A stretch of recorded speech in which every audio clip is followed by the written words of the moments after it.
চাই না বেহেশত খোদারও কাছে, চাই না বেহেশত খোদারও কাছে, নিত্য মুনাজাত করি হায় ছেড়ে মসজিদ আমারও মুর্শিদ এলো যে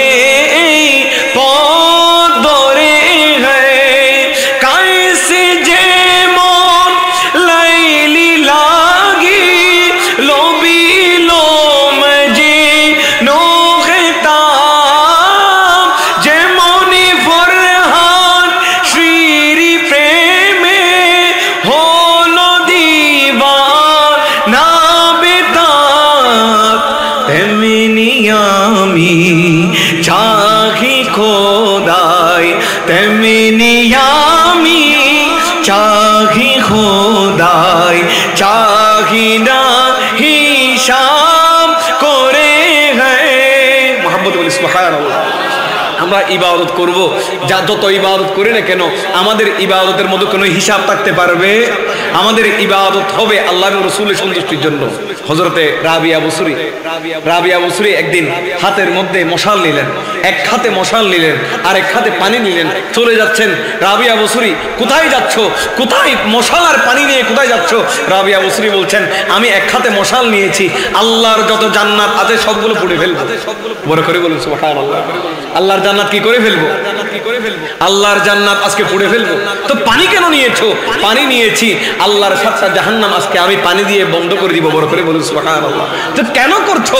আমি রাবিয়া বসরি দেখছি আজকে যারা আমার আল্লাহর বান্দা আছে তারা ইবাদত করে, নামাজ পড়ে, রোজা রাখে, হজ করে, যাকাত দেয়, সব কিছু ঠিক আছে, কিন্তু তাদের ইবাদতের মধ্যে আমি খুলুসিয়ত দেখছি না। কেউ ইবাদত করে জান্নাত পাওয়ার আশায়, কেউ ইবাদত করে জাহান্নাম থেকে বাঁচার আশায়। সেই জন্য আমি রাবিয়া বসরি এক হাতে মশাল নিয়েছি আর এক হাতে পানি নিয়েছি, জান্নাত যার পুরে ছারকার করে দিব, জাহান্নামের পানি দিয়ে ধ্বংস করে দিব। কেউ যেন আর জান্নাতের আশায় নামাজ পড়তে না পারে, কেউ যেন জাহান্নামের ভয়ে নামাজ না পড়ে, একমাত্র আল্লাহকে রাজি করার জন্য সবাই যেন নামাজ পড়ে। বড় করে বলুন সুবহানাল্লাহ। কোন রাবিয়া বসরি? যে রাবিয়া বসরি প্রতি রাতে 1000 রাকাত নফল নামাজ পড়তেন। আমার নবীর প্রেমিক, আমার নবীর আশেক। আমাদেরও ঘরের মধ্যে মা বোন আছে।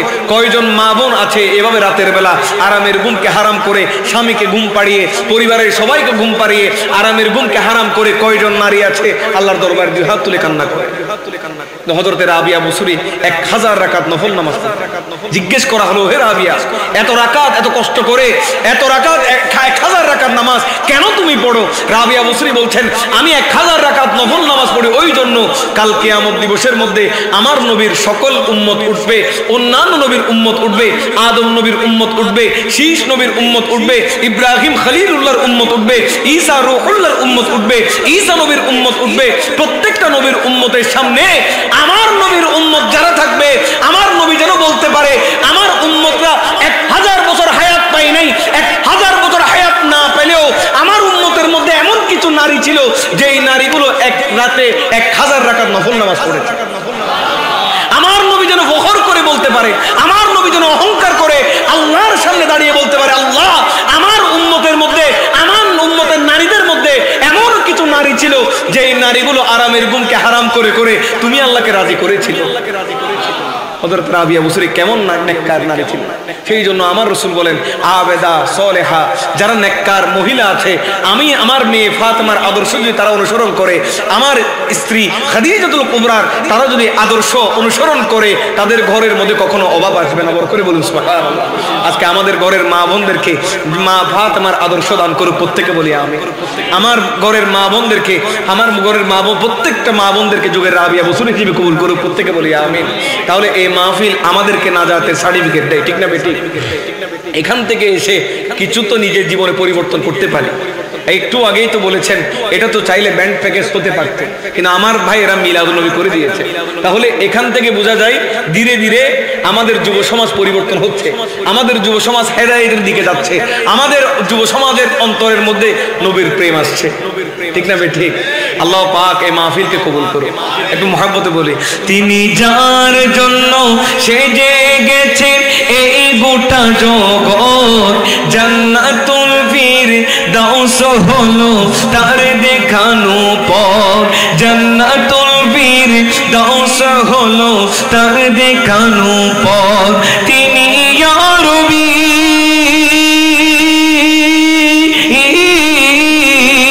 তিনি আরবি হাশিমি মক্কি মদনী, তিনি আমার নবী তোমার নবী আমাদের নবী। সুবহানাল্লাহ। আমার নবী বললে কি কষ্ট হবে? আমার নবী বললে কি কষ্ট হবে? আমরা কতজনকে কত রকমের আপন করে নিয়েছি। আজকে একটু আমার নবীকে আপন করে নিয়ে বলি, ইয়া রাসূলুল্লাহ, কোনো আমল দেখাতে পারবো না, কিন্তু তান্নাছড়ির জমিনের মধ্যে এই মাহফিলে বসে আমি আপনাকে আমার নবী বলে সম্বোধন করেছি। দুনিয়ার জমিনে কোনো কিছু দেখাতে পারবো না, কবরে গেলেও মুনকার নকিরকে বলবো, ইয়া রাসূলুল্লাহ, আমার আমল দিয়ে মুনকার নকিরের সওয়াল জবাব ঠিকভাবে দিতে পারবো না, কিন্তু আমরা তো আপনি নবীর গোলাম।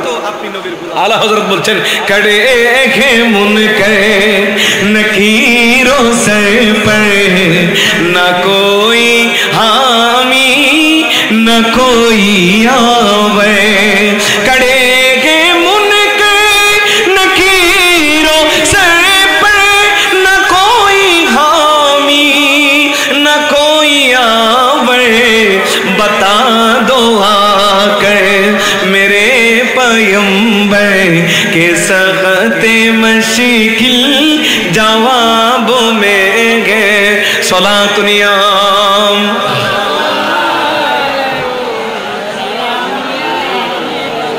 আলা হযরত ডাক দিয়ে বলেন, ইয়া রাসূলুল্লাহ, কাল কবরের মধ্যে যখন যাব, আমাদেরকে যখন জিজ্ঞেস করা হবে তোমাদের আমল সম্পর্কে বলো আর তোমাদের দিন সম্পর্কে বলো, ইয়া রাসূলুল্লাহ, কোন মুশকিল জবাবের মধ্যে গিয়ে যদি আমরা আটকে যাই, আমরা তো সারা জিন্দেগি আপনি নবীর গোলামি করেছি, ইয়া রাসূলুল্লাহ, আমাদের কোন আমল দিয়ে কোন আল্লাহকে খুশি করতে পারবো না, কিন্তু আপনি নবী যদি বলেন এটা আমার গোলাম, এটা আমার গোলাম, এটা আমার গোলাম, এইভাবে সম্বোধন করে যদি ডেকে মুনকার নকির থেকে নিয়ে ফেলতে পারেন, ইয়া রাসূলুল্লাহ, আমাদের জীবনটা দুনিয়ার মধ্যেও কামিয়াব ছিল, আখিরাতের মধ্যেও কামিয়াব হয়ে যাবে। সুবহানাল্লাহ। ইমাম শেরে বাংলা কি বলেছিলেন? যখন আমি মারা যাব, আমার কবরটা তোমরা এক সিনা পর্যন্ত খনন করবে না। ওহে আমার ভক্তরা, এক সিনা পর্যন্ত আমার কবরটা খনন করবে না। তো হুজুর কতটুকু খনন করব? ইমাম শেরে বাংলা বলছেন, আমি মারা যাওয়ার পরে আমার কবরটা এক মাথা পর্যন্ত খনন করবা। তো কেন? ইমাম শেরে বাংলা বলেন, আমার সারাটা জিন্দেগি কেটেছে নবী নবী করতে করতে, আমার সারা জিন্দেগি কেটেছে বাতিল রাসূল বিয়াদব রাসূলের জবাব দেওয়ার মাধ্যমে। আমি শেরে বাংলা যখন মারা যাব, আমার আকীদা, আমার বিশ্বাস, আমার কবরের মধ্যে আমার নবী চলে আসবে। আমাদের কবরে কে আসবে? অনেকেই বলে ফটো আসবে। ফটো কে দেখাবে? একটা ফটো দেখাবে। তো দুনিয়ার মধ্যে তো তারা বলে ফটো তোলা কি জায়েজ আসেনি? ফটো দেখানো জায়েজ, কিন্তু ফটো দেখানো না। ফটো যদি যে ঘরের মধ্যে থাকবে ওইখানে দোয়া করলে দোয়াও কবুল, ওইখানে রহমতের ফেরেশতা থাকে, তো তারা তাদের মুখ দিয়ে বের হয় ফটো দেখাবে। তো এখানে যদি দোয়া কবুল না হয়, ওইখানে কিভাবে দোয়া কবুল হবে? তো যেটার কাজ আমাদের জন্য বন্ধ করে দিয়েছে, যে কাজ আমাদের জন্য হারাম করে দেওয়া হয়েছে, ওই কাজ ফেরেশতাদের জন্য জায়েজ হবে। তো কিভাবে বলতে আপনাদের মুখ দিয়ে, এদের মুখ দিয়ে নাম দিয়েছে আজহারি। অনেক দূর দূরান্ত থেকে তারা আজহার থেকে পড়ে এসেছেন। আমরা বলি আমরা আজহার থেকে না পড়লেও আমরা জামিয়া পেয়েছি। আমরা কি পেয়েছি? আমরা জামিয়া পেয়েছি। আমরা আল্লামা নঈম শাহ হুজুরের ক্লাস পেয়েছি। আমরা আল্লামা ওয়াজ শাহ হুজুরের ক্লাস পেয়েছি।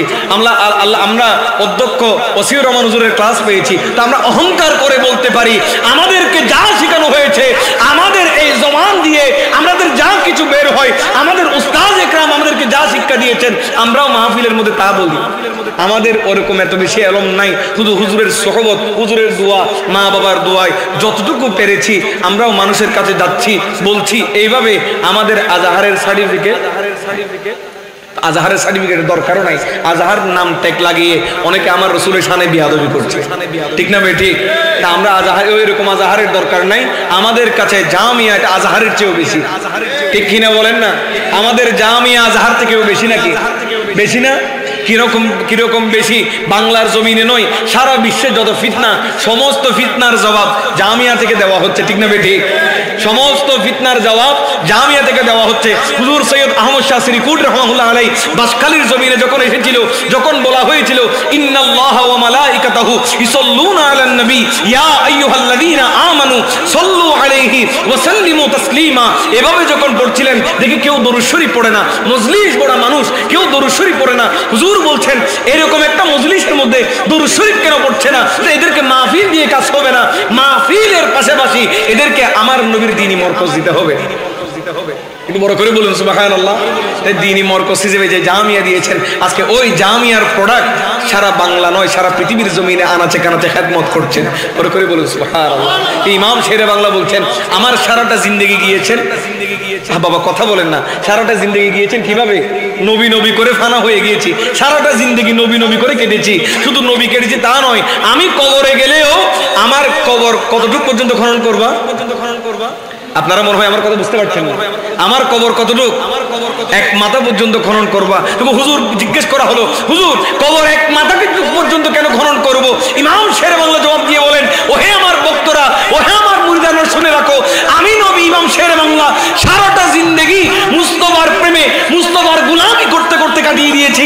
আমার আকীদা, আমার বিশ্বাস, আমার নবী হায়াতুন নবী, আমার নবী জিন্দা নবী, আমার নবী প্রত্যেকটা কবরে নয়, আমার নবী যেখানে চাই যেতে পারেন। আমি ইমাম শেরে বাংলার আকীদা, আমার নবী আমার কবরের মধ্যে আসবেন।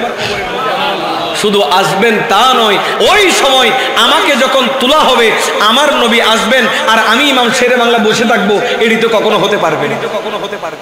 আমি ইমাম শেরে বাংলা বসে থাকবো, আমার নবী আসবেন, এটি তো হতে পারে না। আমি সারা জিন্দেগি আমার নবীকে দাঁড়িয়ে দাঁড়িয়ে সালাম দিয়েছি, আমার নবীকে দাঁড়িয়ে দাঁড়িয়ে সালাম দিয়েছি, কবরের মধ্যে আমার নবীকে দেখে আমি ইমাম শেরে বাংলা বসে থাকবো, এটি কখনো হতে পারে না। আমার নবী যখন আসবে আমি ইমাম শেরে বাংলা কবরে দাঁড়িয়ে ইয়া নবী সালাম আলাইকা পড়তে থাকি। ইমাম শেরে বাংলা সারাটা জিন্দেগি নবী নবী করে কাটিয়ে দিয়েছেন, নবী নবী করে কাটিয়ে দিয়েছেন। কবরে গেলেও তিনি বলছেন আমি সারা জিন্দেগি নবী করে কাটিয়ে দিয়েছি, আমার নবী কবরে আসবেন। শুধু কবরে আসবেন তা নয়, আমি যখন দাঁড়িয়ে সালাম দিব আমার নবী যদি একবার বলে ওহে মুনকার নকির, সওয়াল জবাবের দরকার নাই, সওয়াল জবাবের দরকার নাই, এটা আমি নবীর গোলাম, এই কথা যদি একবার বলে তাহলে আমার দুনিয়াও কামিয়াব, আখিরাতও কামিয়াব। বড় করে বলে সুবহানাল্লাহ। তাই এই জবান দিয়ে তো অনেক গীবত করেছি, এই জবান দিয়ে অনেক শেকায়ত করেছি, এই জবান দিয়ে মানুষকে অনেক গালিগালাজ করেছি। আজকে একটু নবীর প্রেমে মুহাব্বত সহকারে একটু বলুন না, তিনি আমার নবী, তোমার নবী আমাদের, তিনি আমার নবী, তোমার নবী। He is the one for whom the whole creation, Jannatul Firdaus is the partition. He is Arabi, he is Arabi, Hashimi, Makki, Madani. It's my prophet, your prophet, our prophet. তিনি আমার নবী, তোমার নবী আমাদের।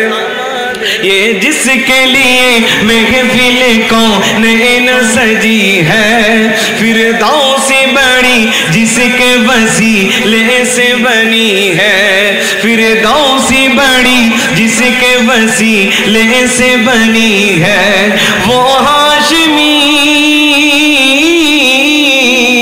वो हाशमी की मदनी युल-अरबी है, वो मेरा नबी। বাবা এই আওয়াজ তো হবে না, তো মোহাম্মদ সমাজের একটা আওয়াজ দিই। আপনারা তো, আমি তো আপনাদের এলাকার ছেলে, আমি তো বাহিরের কেউ নাকি, আমি তো আপনাদেরই এলাকা। আজকে জুমার রাত, একবার যদি আমার নবী কবুল হয়ে যায় একটু বলেন না, वो मेरा नबी, वो मेरा नबी, मेरा नबी, वो उनका नबी सबका नबी है, वो मेरा नबी, मेरा नबी।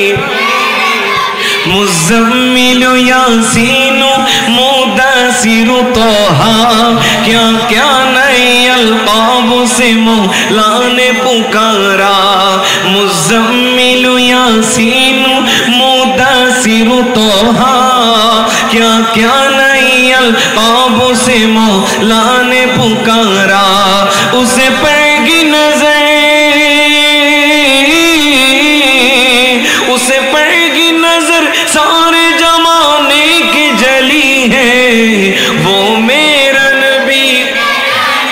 माशाल्लाह है वो मेरा नबी, वो मेरा नबी है, वो मेरा नबी है, वो मेरा नबी है, वो मेरा नबी है, वो मेरा नबी।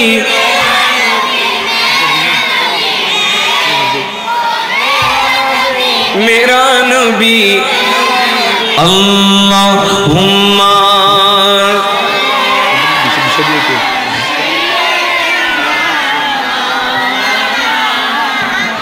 व अला आली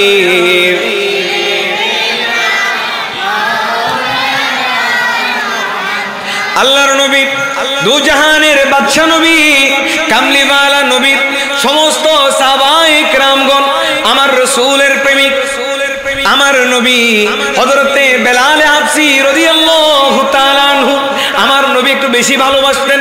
বেলাল হাবশীকে বলতে লাগলেন, ও বেলাল, আমি যখন মেরাজ থেকে আসলাম আমি রাসূল দেখতে পেলাম জান্নাতের মধ্যে তোমার কদমের তোমার হরমের আওয়াজ শোনা যায়। সুবহানাল্লাহ বলবেন না? তোমার কিসের আওয়াজ শোনা যায়? তোমার হরমের তোমার জুতার আওয়াজ আমি রাসূল শুনতে পেয়েছি। বেলাল, তুমি কি আমল করো, এমন কি আমল করো যে আমলের কারণে আমি রাসূল যখন মেরাজে গিয়েছি ওই মেরাজের মধ্যে আমি রাসূল তোমার জুতার তোমার হরমের আওয়াজ শুনেছি। বড় করে বলুন সুবহানাল্লাহ। হযরতে বেলাল আল্লাহর নবীকে বলতে লাগলেন, ইয়া রাসূলুল্লাহ, ইয়া হাবিবাল্লাহ, সারাটা জিন্দেগি আপনি নবীর কারণে দামি হয়েছেন। ইয়া রাসূলুল্লাহ, আমি সাধারণ একজন দাস ছিলাম, আমি সাধারণ একজন গোলাম ছিলাম, আমি এই মক্কার মধ্যে অবহেলার পাত্র ছিলাম। আমি বেলালের উপর অনেক নির্যাতন করা হয়েছিল। ইয়া রাসূলুল্লাহ, এই ইসলামের মধ্যে আসার জন্য যখন আমি নিয়ত করলাম, আমি যখন ইসলামের ছায়াতলে আসলাম, আমার যিনি মালিক ছিল আমার উপর অনেক অত্যাচার করেছিল। ইয়া রাসূলুল্লাহ, এরপরেও এই জবান দিয়ে আমি বেলাল তার কথার মধ্যে বিশ্বাস করি নাই। আমি বেলাল এরপরেও বলেছি, আহাত আহাত আহাত, আল্লাহ এক, আল্লাহ এক, সুবহানাল্লাহ। আমার উপর নির্যাতন করা হয়েছিল, আমার উপর জুলুম করা হয়েছিল, মরুভূমির মধ্যে আমাকে উত্তপ্ত বালির উপর ছেড়ে দেওয়া হয়েছিল।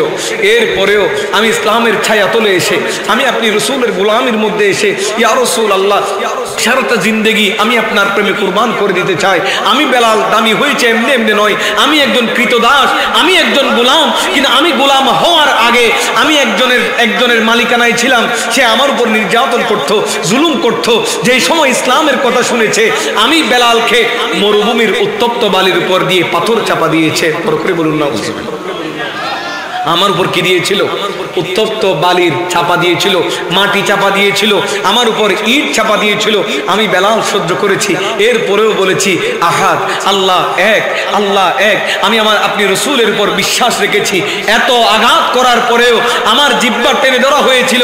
আমাকে মারতে মারতে, আমি যখন আমাকে মারা হতো, মারতে মারতে আমি অজ্ঞান হয়ে যেতাম। অজ্ঞান হয়ে যাওয়ার পরে আবার যখন আমার হুঁশ চলে আসতো, আমি চিৎকার করে একই আওয়াজে বলতাম, আহাদ, আল্লাহ এক, আল্লাহ এক। এই ধরনের কথা বলতাম। আমার উপর আবার নির্যাতন করা হতো, কিন্তু এরপরেও আমি বেলাল এই ইসলাম পরিহার করি, আমি ইসলাম পরিহার করি নাই। ইয়া রাসূলুল্লাহ, আমি ইসলামের ছায়াতলে আসলাম। আসার পরে আমি বেলালকে আপনি রাসূল দামি করে দিয়েছেন। হযরতে সিদ্দিক আকবর আমাকে ক্রয় করে নিল। এরপরে আপনি রাসূলের গোলামির মধ্যে আমাকে কবুল করেছেন। যখন মক্কায়ে মুআজ্জামা থেকে মদিনাতুল মুনাওয়ারায় আসলাম, আসার পরে প্রকাশ্যে যখন নামাজের ব্যবস্থা করা হয়েছে, আপনি রাসূল বলেছেন আজান কে দিবে। তখন যখন আজানের কথা বলা হচ্ছে, আপনি রাসূল বলেছেন আমার বেলাল কোথায়, আমার বেলাল কোথায়, আমার বেলাল আজান দিবে। বড় করে বলুন সুবহানাল্লাহ। আপনি রসুল আমাকে মুয়াজ্জিনে রসুল বানিয়ে দিয়েছেন। ইসলামের প্রথম মুয়াজ্জিন আমাকে বেলালে হাবশি, আমি একজন সাধারণ নগণ্য একজন গোলাম, আপনি রসুল আমাকে মুয়াজ্জিনে রসুল বানিয়ে দিয়েছেন। ইতিহাসের মধ্যে সাক্ষী হয়ে থাকবে, কিয়ামত দিবসের পর্যন্ত আজান দিবেন, মুয়াজ্জিন আজান দিবেন, কিন্তু আজান দিলেও প্রথম আজান কে দিয়েছিল, প্রথম আজানের ইমাম মুয়াজ্জিন কে করেছিল, সর্বপ্রথম ইতিহাসের মধ্যে লিপিবদ্ধ হয়ে যাবে। হযরতে বেলালে হাবশি প্রথম মুয়াজ্জিন, প্রথম আজান দিয়েছিল। আমি বেলালকে আপনি দামি করেছেন, কেমন দামি, শুধু দামি হয়েছে তা নয়, যখন বিদায় হজের আগে আপনি যখন মক্কাই মুআজ্জামা যখন বিজয় হয়ে গিয়েছিল, আপনি রসুল বলেছেন, ওহে আমার বেলাল, যাও খানায়ে কাবার উপরে উঠে যাও, খানায়ে কাবার উপরে উঠে যাও। ওই সময় আমি বেলাল খানায়ে কাবার উপরে উঠে গিয়েছি, আমার নিচে খানায়ে কাবা, আমার মালিক সিদ্দিক আকবর, আমার নিচে ফারুক আজম, আমার নিচে উসমান জিন নুরাইন, আমার নিচে মৌলা আলী মৌলায়ে কায়নাত, আমার নিচে সকলকে, আমার নিচে আমি খানায়ে কাবার উপরে, আমাকে আপনি রসুলের গোলামির মধ্যে এমন ভাবে কবুল করেছেন, দামি হতে হতে আমি বেলাল খানায়ে কাবার উপরে উঠে গিয়েছি। হযরতে বেলাল বলতে লাগলেন, ইয়া রাসূলুল্লাহ, ইয়া হাবিবাল্লাহ, আমি বেলাল মদিনাতুল মুনাওয়ারার মধ্যে আপনি রসুলকে দেখে দেখে আজান দিতাম, আমি বেলাল মদিনার মধ্যে যখন থাকতাম আমি খানায়ে কাবার দিকে ফিরে আজান দিতাম। ইয়া রাসূলুল্লাহ, এখন তো আমাকে খানায়ে কাবার উপরে তুলে দিয়েছে, এখন আমায় কোথায় তুলে দিয়েছে? মদিনাতুল মুনাওয়ারায় থাকতে আমি আশহাদু আন্না মুহাম্মাদুর রাসূলুল্লাহ যখন বলতাম, আপনি রসুলকে দেখতাম, কিন্তু আমার মাথা ছিল খানায়ে কাবার দিকে। যুদ্ধের ময়দানে যখন যেতাম আমার সবসময় দিক ছিল খানায়ে কাবার দিকে। ইয়া রাসূলুল্লাহ, খানায়ে কাবার দিকে দিক থাকলেও এখন তো আপনি আমাকে খানায়ে কাবার উপরে তুলে দিয়েছেন। ইয়া রাসূলুল্লাহ, খানায়ে কাবার উপরে যেহেতু তুলে দিয়েছেন, আমার কোনো দিক নাই, আমি কোন দিক ফিরে আজান দিব? ডান দিকে দিব নাকি বাম দিকে দিব নাকি পিছনে দিব? ইয়া রাসূলুল্লাহ, কোন দিকে আমার দিক হবে? আমার রাসূল বলতে লাগলেন, যে তোমাকে খানায়ে কাবার উপরে তুলে দিয়েছে ওই নবীর দিকে ফিরে তুমি আজান দিয়ে দাও। ওই নবীর দিকে ফিরে, সেই জন্য আলা হযরত আজিমুল বরকত মুজাদ্দিদে দ্বীন মিল্লাত ইমাম ইশকে মোহাম্মদ ইমাম আহমদ রেজা খা ফাজিলে বেরলভী রাহমাতুল্লাহ আলাইহি বলতে লাগলেন, হাজিও শাহিন শাহ কা রওজা দেখো, হাজিও শাহিন শাহ কা রওজা দেখো, কাবা তো দেখ চুকে, काबा का काबा देखो, सलातुनिया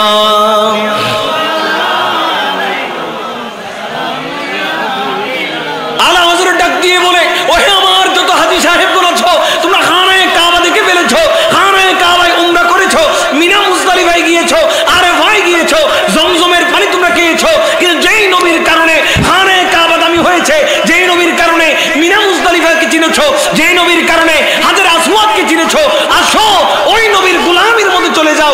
ওই নবী কাবারও কাবা, বড় করে বলুন সুবহানাল্লাহ, ওই নবী কাবারও। এখন তো বলে অনেকে মক্কায় গেলে হয়ে যাবে, মদিনায় যাওয়া দরকার।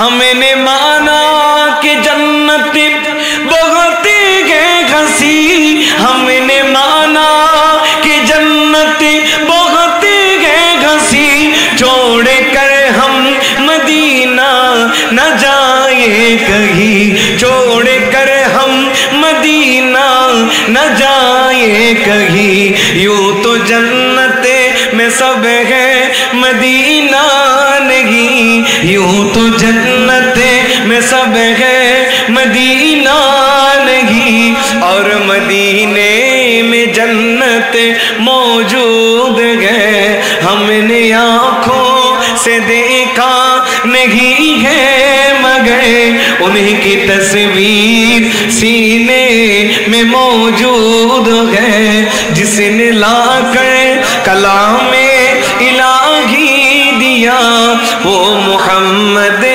मदीने में मौजूद है। अल्लाहुम्मा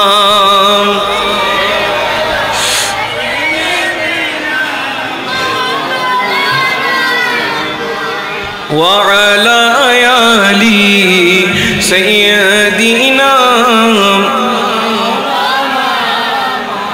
তাহলে মক্কা খানায় কাবা আছে, মক্কায় আরফা আছে, মক্কায় জমজম আছে, মক্কায় মিনা মুজদালিফা আছে। কিন্তু আমার নবী যখন মক্কায় মুআজ্জামা থেকে মদিনাতুল মুনাওয়ারায় যখন হিজরত করেছিলেন, কোন একজন সাহাবী মক্কায় থাকেন? বাবা কথা বলেন না, কোন একজন সাহাবী মক্কায় থাকেন নাই। হযরত উসমান জিন নুরাইন আমার নবী একদিন যখন উমরার জন্য যখন যেতে যাচ্ছিলেন, সকল সাহাবায়ে কেরামদেরকে নিয়ে উমরা করার জন্য যাবেন, ওই সময় হজ করার জন্য যখন যাবেন, তখন হযরত উসমান রাদিয়াল্লাহু তাআলা আনহুকে প্রতিনিধি হিসেবে প্রেরণ করা হলো, যাও তোমরা মক্কাবাসীকে বলে আসো আমরা কেউ এখানে মারামারি করার জন্য আসবো না, আমরা হজ করে চলে যাব, তোমরা একটু বলে আসো। তখন মক্কার কাফেররা বলেছিল, ওহে উসমান, তোমার সামনে খানায়ে কাবা, তোমার সামনে মিনা মুজদালিফা আছে, তোমার সামনে হাজার আসওয়াদ আছে, যদি চাও তাওয়াফ করে চলে যেতে পারো, যদি চাও তাওয়াফ করে চলে যেতে পারো।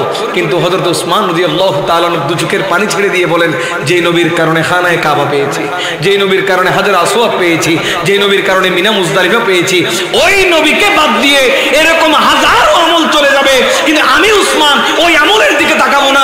যতক্ষণ আমি নবীর সাথে আমার নবীর সাথে আমি উসমান হজ করতে পারবো না, ততক্ষণ আমি উসমান একটা তাওয়াফও করবো না। বড় করে বলুন সুবহানাল্লাহ। কিন্তু এখনের বর্তমান যুগে এসে অনেকে বলে, হুজুর অনারা সুন্নি ওলা সন্দেহ শুধু নবী নবী নবী নবী হই, শুধু শুধু আকীদার হতা হন, আমলের হতা কিছু নহন। হয় না হয় নমাতে হতা ওনারা হন, আমলের হতা নহন, নামাজের হতা নহন। তো নামাজ দিয়ে কি হবে? যদি নামাজ জান নবী নতা হয়, নামাজ দিয়ে কি হবে?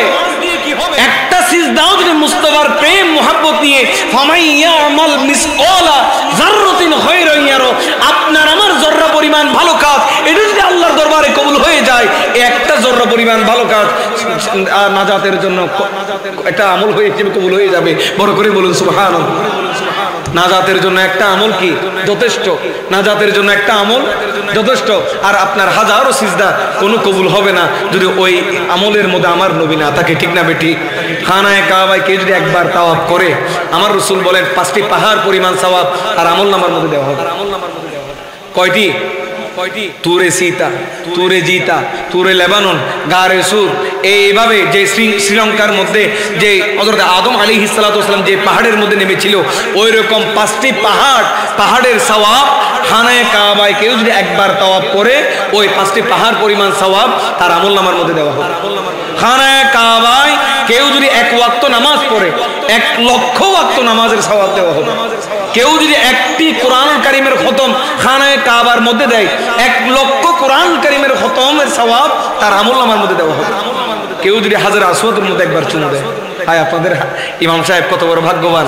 আমি জিজ্ঞেস করেছিলাম আসার সাথে সাথে কয়বার, আমি জিজ্ঞেস করেছিলাম হাজার আসওয়াদের চুমু দিয়েছে কিনা, যে আলহামদুলিল্লাহ দিয়েছি।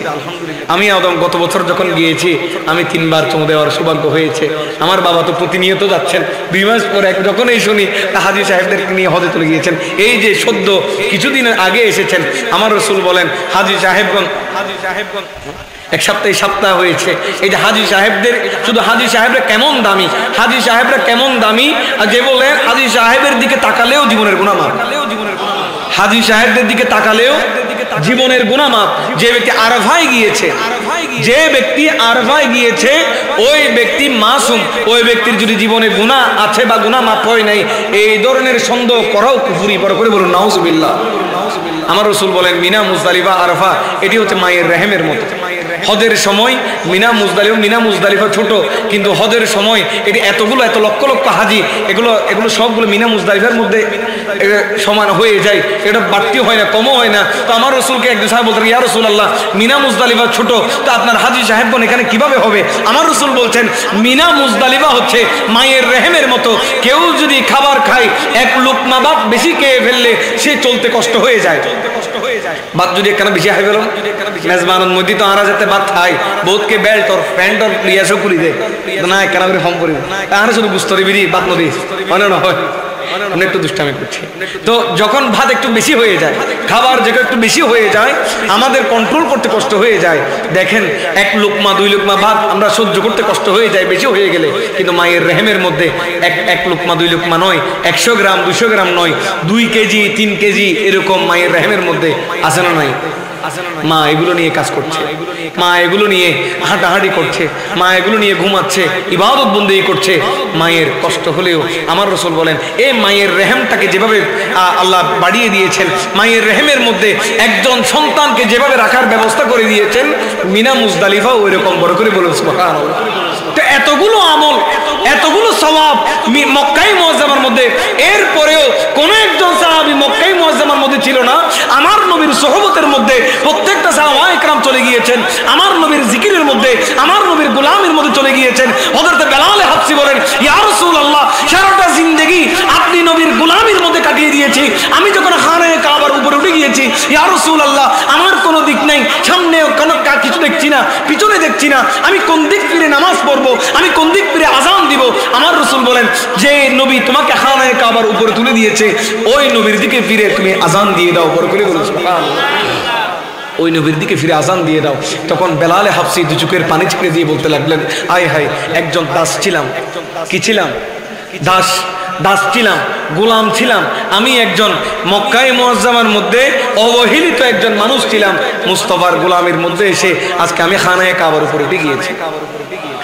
रसूले खुदा की गुलामी में क्या है, रसूले खुदा की गुलामी में क्या है, जरा तुम्हें गुलामी में आकर तो देखो, गुलामी में है बादशाही से बेहतर, इधर आओ किसी मतों जगा कर तो देखो, सोला दुनिया।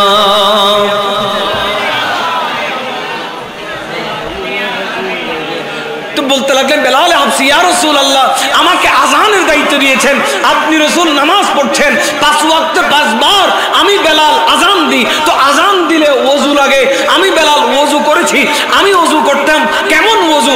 আমাকে যখন আযানের দায়িত্ব দেওয়া হয়েছে, আমি মুয়াজ্জিনের রাসূল, 5 বার আমার থেকে আযান দিতে হয়, 5 বার ওযু করি, কিন্তু এই ওযু করতে করতে আমার এই ওযু এমন একটা অভ্যাসে পরিণত হয়ে গিয়েছে, আমি বেলাল যখনই আমার ওযু ছুটে যেত, আমি বেলাল সাথে সাথে ওযু করে নিতাম, ঘুমাতে যাওয়ার আগে আমি বেলাল ওযু করে ঘুমাতাম, ঘুম থেকে উঠে আমি বেলাল ওযু করে আবার কাজের কর্মে বের হতাম, আমি বেলাল কোনো কাজ করার আগে ওযু করতাম, কোনো কাজ শেষ করে আবার ওযু করতাম, আমার 24 ঘন্টার মধ্যে সবসময় ওযু ছিল।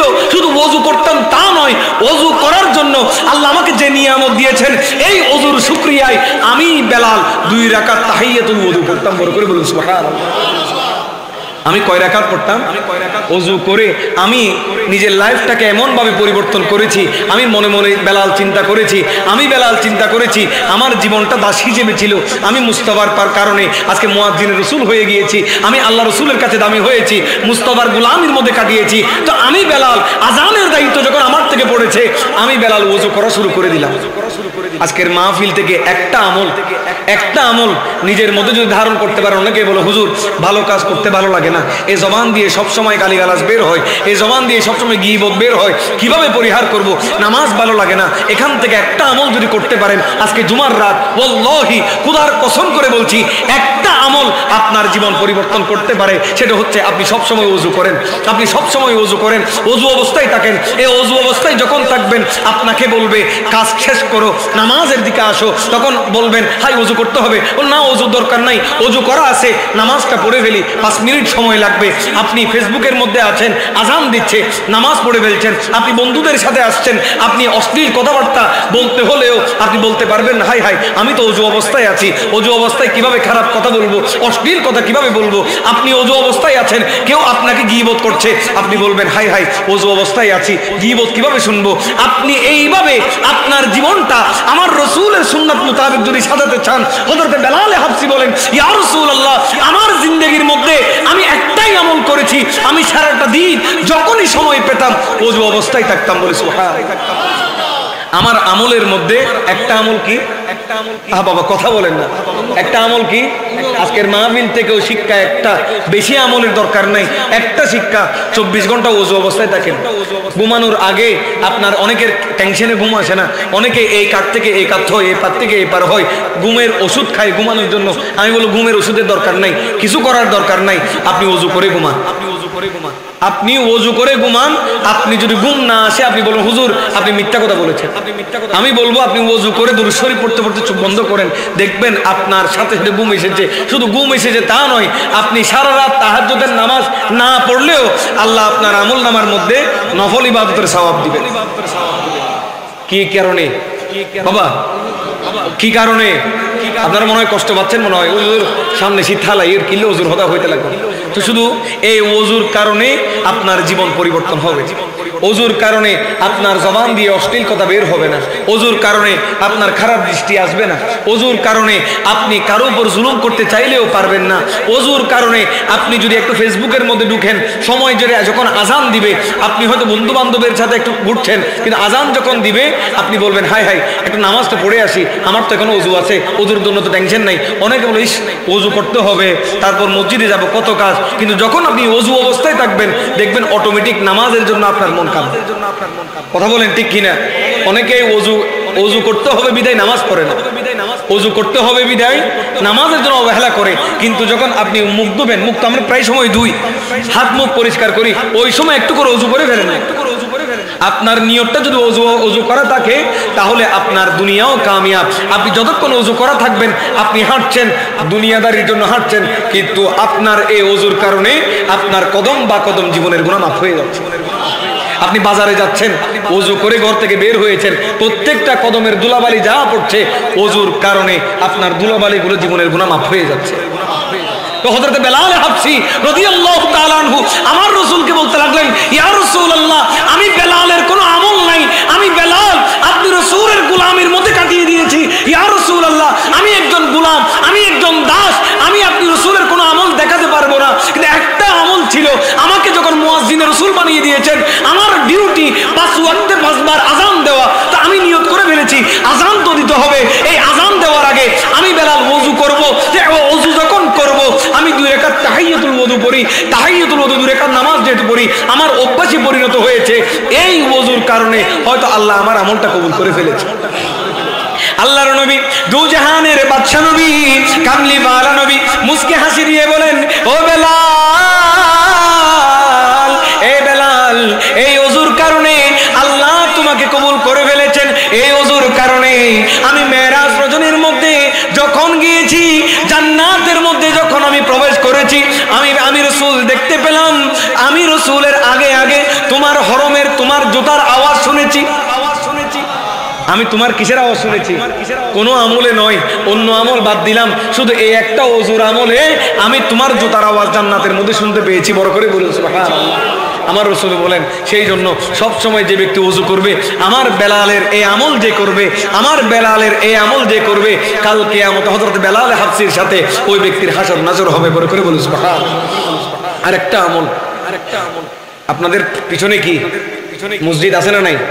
অনেকে মসজিদে আসেন, সকলে তো আমরা শুক্রবারে জুমার দিন যেভাবে আসি, অন্যান্য দিন তো ওইভাবে আসার সুযোগ হয় না কাজে কর্মে। কিন্তু যেখানেই থাকেন নামাজ তো আমাদের জন্য, নামাজ ফরজ, নামাজ পড়তে হবে। যেখানেই থাকি না কেন ওযু করা মানে নামাজ পড়া, ওযু করা মানে নামাজ পড়া।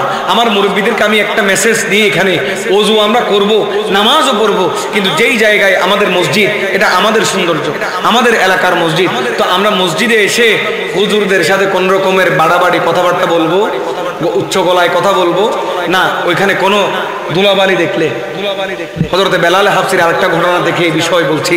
হযরত বেলাল হাবশী রাদিয়াল্লাহু তাআলা আনহু মসজিদ ঝাড়ু দিচ্ছেন, সুবহানাল্লাহ বলে। অনেকে মসজিদ ঝাড়ু দেওয়া এটাকে অনেকে নাফিদের কাজ মনে করে, মুয়াজ্জিনের কাজ মনে করে। এটা মুয়াজ্জিনের কাজ নয়। আপনার মনে পেরেশানি আছে, আপনার কোনো দিক দিয়ে ঋণ আছে, টাকার অভাব আছে, আপনি মসজিদ ঝাড়ু দেন। আপনি কোনো টেনশনে আছেন, আপনি মসজিদ ঝাড়ু দেন। আল্লাহি খোদার কসম করে বলি, আপনি মসজিদ ঝাড়ু দিতে দেরি হবে, আপনার টেনশন দূর হতে দেরি হবে। হযরত বেলাল হাবশী রাদিয়াল্লাহু তাআলা আনহু মসজিদ ঝাড়ু দিচ্ছেন, মসজিদে নববী ঝাড়ু দিচ্ছেন। কেমন করে ঝাড়ু দিচ্ছেন? ঝাড়ু দিতে দিতে আমার রাসূল দেখলেন তার সারা শরীরের মধ্যে কাদামাটি ধুলাবালি পড়ে আছে। এই ধুলাবালি দেখে আমার রাসূল এসে জড়িয়ে ধরে ফেললেন। আল্লাহর নবী, দু জাহানের বাদশা নবী হযরত বেলালকে জড়িয়ে ধরলেন। বেলাল হাবশী বলেন, ইয়া রাসূলুল্লাহ, ইয়া হাবিবাল্লাহ, আমার শরীরের মধ্যে ময়লা, ইয়া রাসূলুল্লাহ, আমার শরীরের মধ্যে ধুলাবালি, ইয়া রাসূলুল্লাহ, আপনি আমাকে ক্ষমা করে দিন, এখন আপনি আমাকে জড়িয়ে ধরবেন না, আপনার শরীর ময়লা হয়ে যাবে, আপনার জুব্বা মুবারক ময়লা হয়ে যাবে। আমার রাসূল বলেন, এ বেলাল, এ বেলাল, শুনে রাখো, তোমার কাছে এইগুলো ধুলাবালি হলেও আমি রাসূল দেখতে পাচ্ছি এই ধুলাবালি থেকে জান্নাতের খুশবু বের হচ্ছে। এ বেলাল, আমি রাসূল দেখতে পাচ্ছি এই ধুলাবালি থেকে জান্নাতের খুশবু বের হচ্ছে। শুধু জান্নাতের খুশবু তা নয়, এই ধুলাবালি থেকে ইয়াখরুজু নূর, এই ধুলাবালি থেকে নূর বের হচ্ছে। বড় করে বলুন সুবহানাল্লাহ। তো আমার রাসূল বলেন, যে ব্যক্তির পেরেশানি থাকবে, যে ব্যক্তির টেনশনে থাকবে, কোন ধরনের চিন্তিত থাকবে, সেই যদি মসজিদ ঝাড়ু দেয়, কি দেয়? হুজুর ওনারা হামিয়ে নারার রবি ছড়াইতে লাগবেন আল্লাহ ননবাজি। যে ব্যক্তি মসজিদ ঝাড়ু দিবেন, এই মসজিদ যদি এসে যদি শুধু আজান দেওয়া, অনেকে আছে শুধু দূরে এসে আজান দিয়ে দেয়, আপনি আজান দেওয়ার আগে দেখবেন মসজিদ পরিষ্কার আছে কি। অনেকে এই মসজিদের মধ্যে জুতা নিয়ে যায়, এগুলো মনে রাখবেন অনেক অত্যন্ত সেন্সিটিভ। যখন ওযু করে পায়ের মধ্যে যে পায়ের পানি, ওই পানির ফোঁটাগুলো মসজিদের মধ্যে পড়ে, খবরদার, মসজিদ আল্লাহর ঘর, দুনিয়ার কোনো ব্যবসায়ীর ঘর নয়, দুনিয়ার কারো ঘর নাই। এখানের মধ্যে উচ্চ আওয়াজে কথা বলা চলবে, কোনো নেতাগিরি চলবে। বাদশা হারুনুর রশিদ ওনার স্ত্রীকে তালাক দিয়ে দিয়েছেন।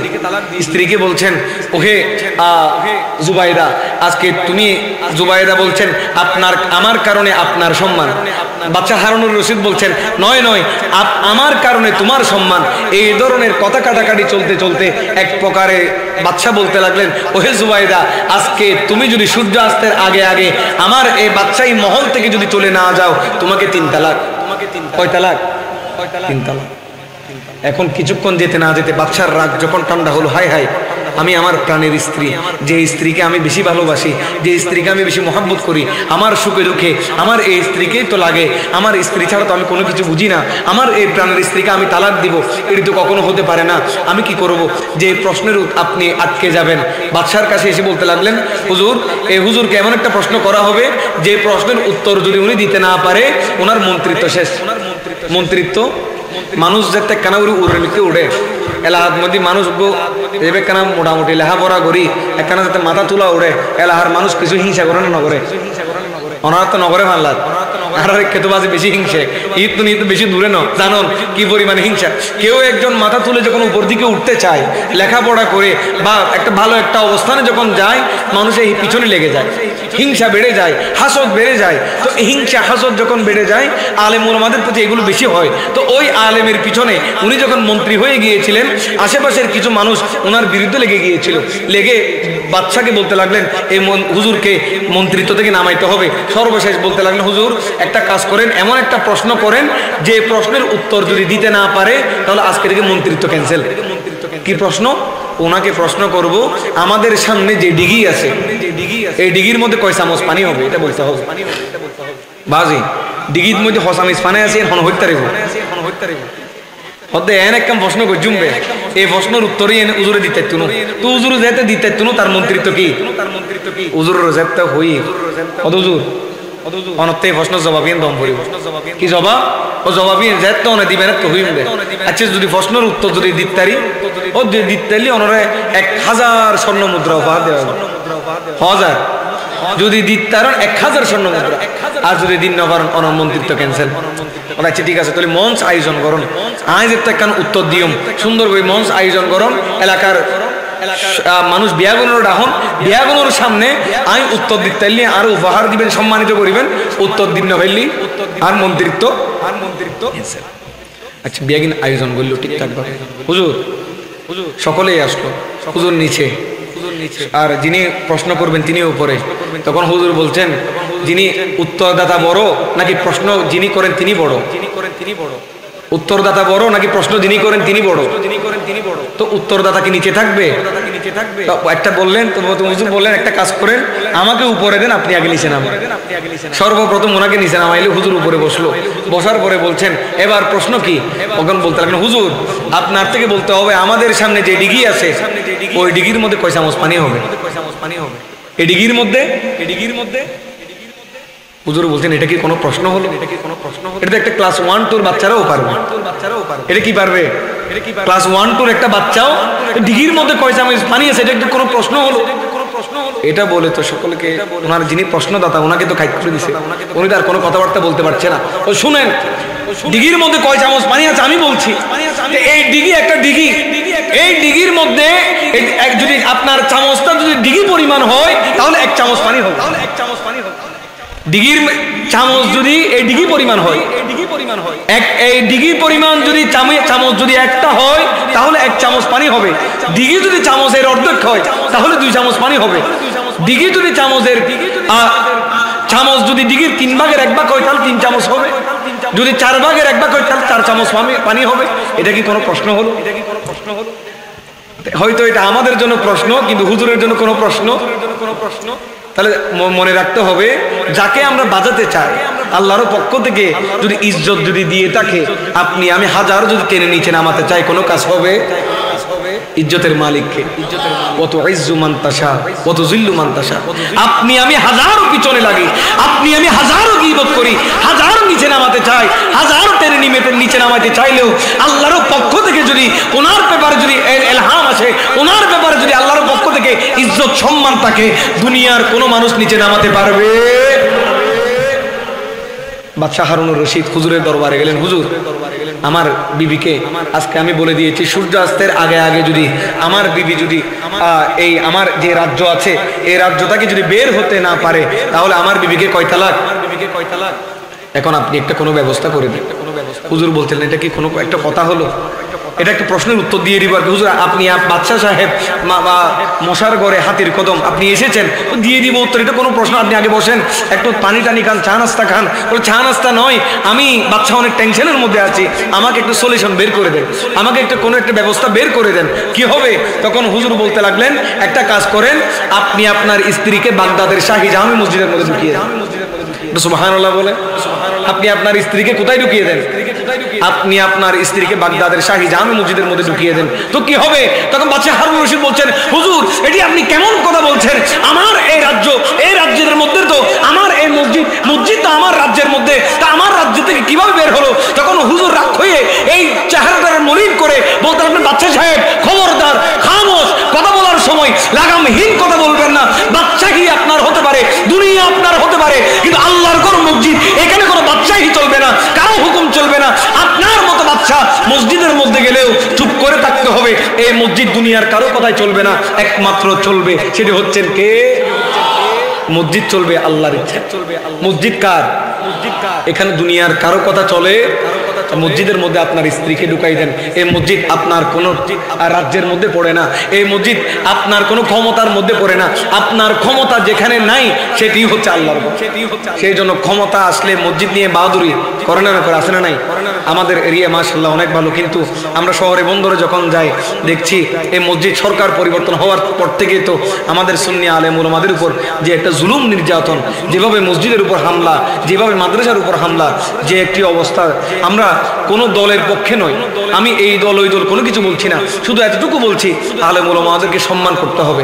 যারা মসজিদের দায়িত্বে আছেন, যারা খেদমত করছেন, 5,000 10,000 টাকা বেতন। আপনারা জানেন একটা পরিবার চালানোর জন্য কয় টাকা লাগে? আপনারা জানেন কয় টাকা লাগে একটা পরিবার চালানোর জন্য? কিন্তু আল্লাহকে ভয় করে, ইন্নামা ইয়াখশাল্লাহু মিন ইবাদিহিল উলামা। পৃথিবীর জমিনের মধ্যে আলেম উলামারাই আল্লাহকে বেশি ভয় পায়।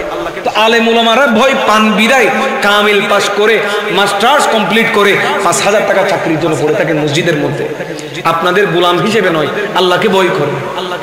সেই জন্য আলেম উলামাদেরকে সম্মান করবেন, তাজিম করবেন।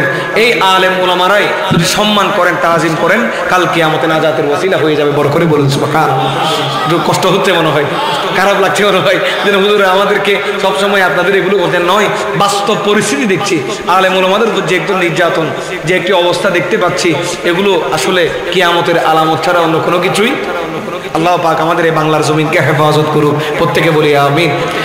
ইচ্ছা জাগে আমাদের যেতে মদিনায়, ইচ্ছে জাগে আমাদের যেতে মদিনায়, ইচ্ছে জাগে চুমু খেতে সোনালি পর্দায়, ইচ্ছে জাগে চুমু খেতে সোনালি রং, ইচ্ছে জাগে আমাদের যেতে মদিনায়, ইচ্ছে জাগে আমাদের যেতে মদিনায়, ইচ্ছে জাগে চুমু খেতে সোনালি রোজায়, ইচ্ছে জাগে চুমু খেতে।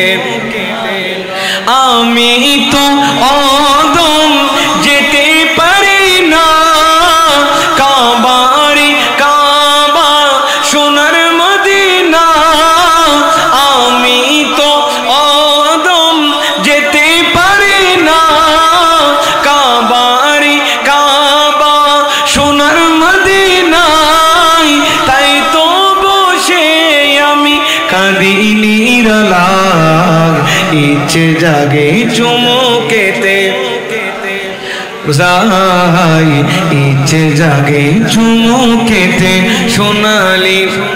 সারা বছর অনেকে উমরা করে, জিলহজ মাসে হাজিরা হজ পালন করে, সারা বছর অনেকে উমরা করে, জিলহজ মাসে হাজিরা হজ পালন করে, তাদের সঙ্গী হতে আমারই মন চাই, তাদের সঙ্গী হতে আমারই মন চাই, ইচ্ছে জাগে চুমু খেতে রোজায়, ইচ্ছে জাগে চুমু খেতে সোনালি পর্দায়। সোলাতুনিয়া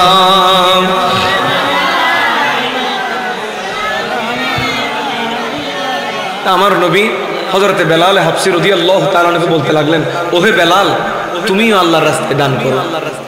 সুবহানাল্লাহ বলবেন না? তুমি কি করো?